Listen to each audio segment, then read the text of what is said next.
नमस्कार दोस्तों, स्वागत है आपका हमारे इस चैनल में जिसका नाम है शिव भक्ति। आज की इस वीडियो में हम सुनेंगे संतान सप्तमी व्रत कथा। पौराणिक कथा के अनुसार प्राचीन काल में नहुष अयोध्यापुरी का प्रतापी राजा था। उसकी पत्नी का नाम चंद्रमुखी था।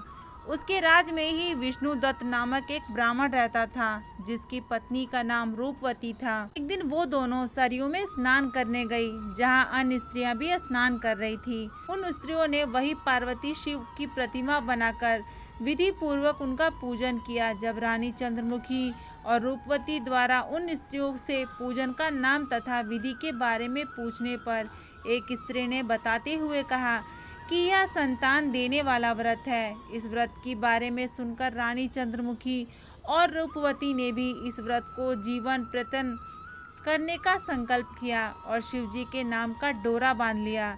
घर पहुंचने पर वे अपने संकल्प को भूल गईं, जिसके कारण मृत्यु के पश्चात रानी वानरी और ब्राह्मणी मुर्गी की योनि में पैदा हुई। कालांतर में दोनों पशु योनि छोड़कर पुनः मनुष्य योनि में आई। चंद्रमुखी मथुरा के राजा पृथ्वीनाथ की रानी बनी और रूपवती ने फिर एक ब्राह्मण के घर जन्म लिया।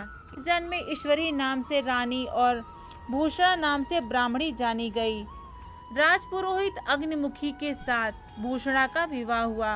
उन दोनों ने इस जन्म में भी बड़ा प्रेम हो गया। जन्म में व्रत भूलने के कारण इस जन्म में भी रानी की कोई संतान नहीं हुई, जबकि व्रत को भूषणा ने अब भी याद रखा था, जिसके कारण उसने सुंदर और स्वस्थ 8 पुत्रों को जन्म दिया।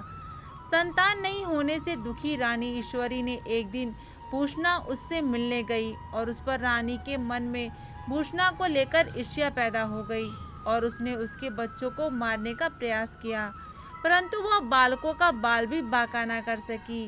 इस पर उसने भूषणा को बुलाकर सारी बात बताई और उससे क्षमा याचना करके पूछा, आखिर तुम्हारे बच्चे मरे क्यों नहीं। भूषणा ने उसे पूर्व जन्म की बात स्मरण कराई।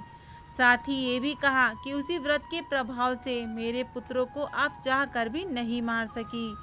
भूषणा के मुख से सारी बात जानने के बाद रानी ईश्वरी ने भी संतान सुख देने वाला यह व्रत विधि पूर्वक रखा। तब व्रत के प्रभाव से रानी गर्भवती हुई और एक सुंदर बालक को जन्म दिया। उसी समय से यह व्रत पुत्र प्राप्ति के साथ ही संतान की रक्षा के लिए भी प्रचलित है। दोस्तों, आज की इस वीडियो में इतना ही। उम्मीद करती हूँ कि मेरे द्वारा दी गई हुई जानकारी आप लोग को पसंद आई होगी। अगर मेरा ये वीडियो आपको पसंद आया हो तो प्लीज़ हमारे इस चैनल को सब्सक्राइब करें, वीडियो को लाइक करें और इसे ज़्यादा से ज़्यादा शेयर करें। और हमेशा की तरह ही कमेंट बॉक्स में ओम नमः शिवाय ज़रूर लिखें।